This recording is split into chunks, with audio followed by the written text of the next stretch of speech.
Hello friends, and welcome to another video. In this video I want to talk about the triode connection for pentodes and tetrodes and a new design that I'm using for the triode connection. So I'll be dealing with that and generally the triode connection for pentodes and tetrodes and some considerations. So for those of you that are interested in amp design or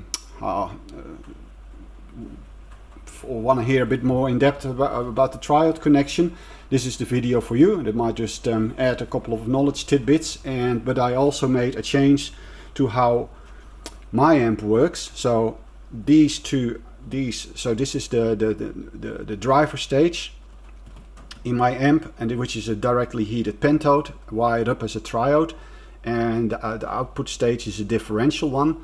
So it's a differential amp which is also directly heated pentodes wired up as a triode, and I changed the triode connection, so with a new connection which I'll get into later.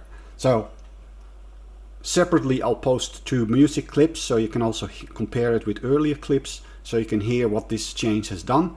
I think it is very positive. I feel that I'm more listening now to the original recording rather than to my speakers, and yeah, there's more clarity in the music, so it is quieter.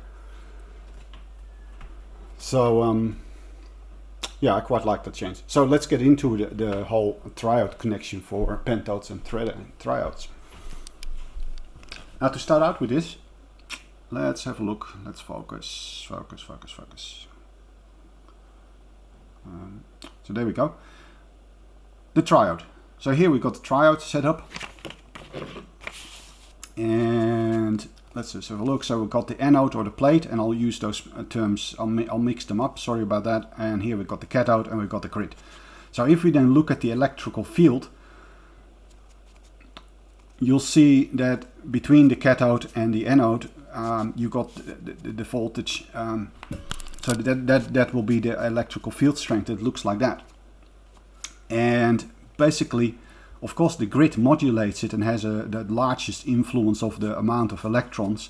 But one of the measures, of course, that determines your the overall current flow is how much voltage sits on the plate here, and that determines the strength of the electric field, and that pulls the electrons off from the cathode, the heat, which is heated, and it pulls off the electrons towards here, and the grid modulates it.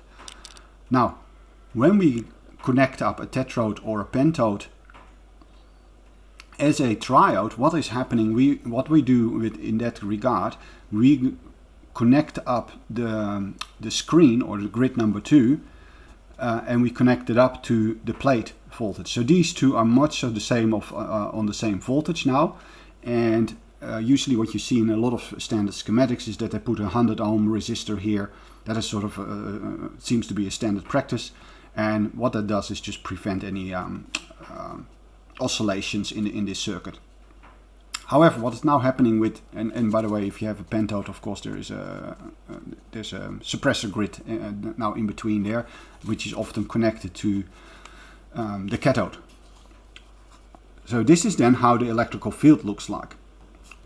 So as you now can see, the speed of which the electrons will be pulled off from the cathode to the screen, to the other side, to the anode, is actually now dependent on the screen. So the screen has taken over the function of the plate of the triode. So you actually can almost see this, but of course the screen doesn't have the same capacity. The screen is usually very thin wire. It determines the electrical field, but it's not where all the current. So this is quite loose because there will be, here and there will be a wire. Most of the electrons will fly through and then hit the plate. And then we got the suppressor screen to pick up any electrons that didn't make it or maybe bounced off the plate and feed them back here. But the attraction now happens by the screen, and this is what the electrical field will look like. Since we only have a 100 ohm resistor here, that won't drop much voltage, it will be minimal. And as you can see here, it is almost flat after between the screen and the anode.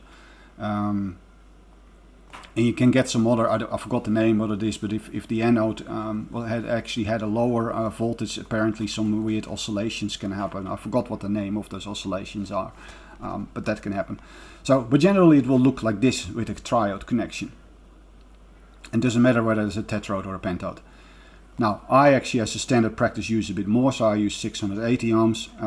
And the reason just is because we're running into some limitations. As I said, this is a very thin wire, so it can't actually deal with all the current. And if you look at the spec sheets of any pentode or tetrode, you'll see that you'll find that there will be a lower dissipation limit and a lower voltage limit than the plate has. So that is, even though the electric field is now, the strength is now determined by that, it is not of the capacity of a plate. Now, when designing your amp or tuning your amp, you'll need to make sure that you'll stay within the limits of the voltage and also the dissipation limit of the screen. That you don't burn up that thin wire that is performing the function of the screen. And you can do that by increasing this resistor to the point where it just simply won't conduct so much current that you will hit either the voltage limit or the thing. But you might have to reduce your B+, because depending on the limit for this, because some tubes say that you have a 300 volt maximum on the plate, some tubes will have then, for example, a 250 volt limit, and so that is not too far off 300 volts. So that might not run you into trouble, but there are some tubes where I've seen, for example, that this might handle, say, 200 volts and this only 120 volts. So those type of tubes where it's much reduced, those are far less suitable for a triode connection. So if you want a triode connection and you're designing a completely new amp, or you're looking for an alternative tubes, or whatever you're doing, you want to look for a triode connection. You want to look for something that has high limits on the screen. It will just make it easier for you, especially if you already have a power supply that doesn't use any regulation, and you can't simply change the level of B+ that you have. So that's it. So those two limitations are important. Now there is something else, and this is sort of gets towards the design changes that I made. So in my amp, and I just did a simplified diagram of the output stage. In reality, it's a differential output stage. I'm using this tube 4P1L, directly heated pentode. I've wired it up as a triode. So this is also what it used to look like. So it has a center tap on the filament. Filament which I use, that is the cathode that has a load with self-bias, and it's connected up to the suppressor grid. Here you've got grid number 1, so the music signal is on the grid, and grid 2 is connected to the plate via a 680 ohm resistor. Now when I measured this, the plate was at 208 ohms, and this was at 206.2 ohms, so it was dropping 1.8 volts over this. Now with the 4P1L, I got 10 watts limits, I think, on the plate, and 2 watts on the grid, and on the screen here, and the voltage limits is 300 for that and 250 for that. So I wasn't running into any limitations. But the thing I didn't realize is there is a relationship between the amount of power that the pentode puts out and the amount of current that goes through here and the amount of current that goes through here.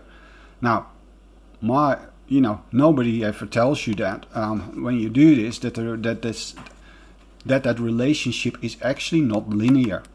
So what it, for example, looks like, I looked at, for example, the EL. If you look at the data sheet of the, what is it, the EL34, and what you want to be looking for is the Philips one.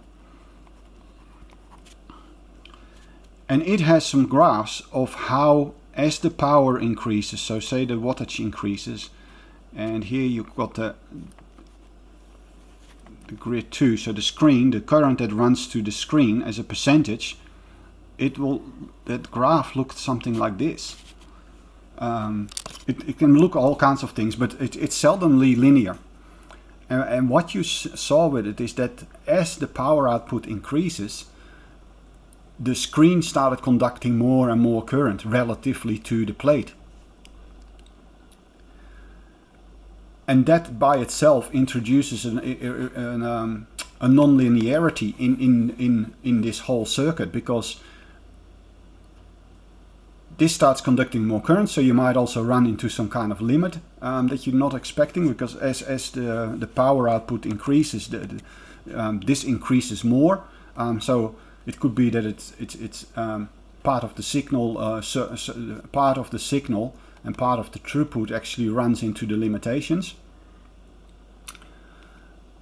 And but there's also this this non-linearity between the current that is being drawn, and that just makes it not function like a triode. And I'm not sure if this is the reason, but what I saw generally is that people say that a real triode, so a directly heated triode, has a third or a half of the distortion, if we take harmonic distortion, of a real triode. So if you compare it to a pentode so a triode wired pentode, so a real triode is still much better. And I'm not sure if it is because of this circuit design, but I saw a suggestion where somebody said to put a diode here,